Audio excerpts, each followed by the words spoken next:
Hello again. It's time for Uncle Geoff's Easy-Peasy English, and today we're looking at the words some and any.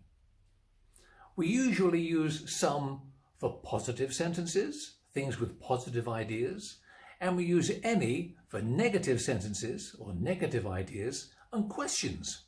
For example, as you can see, I'm working with my television and my controller because I don't think there are any TV channels. There's a problem.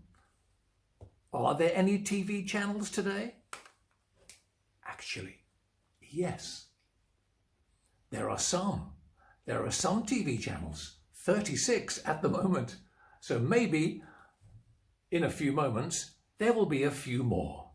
I'm keeping my fingers crossed. Hopefully all your TV channels are working tonight and you can have some TV. We'll talk again another day. Thanks for watching. Bye-bye for now.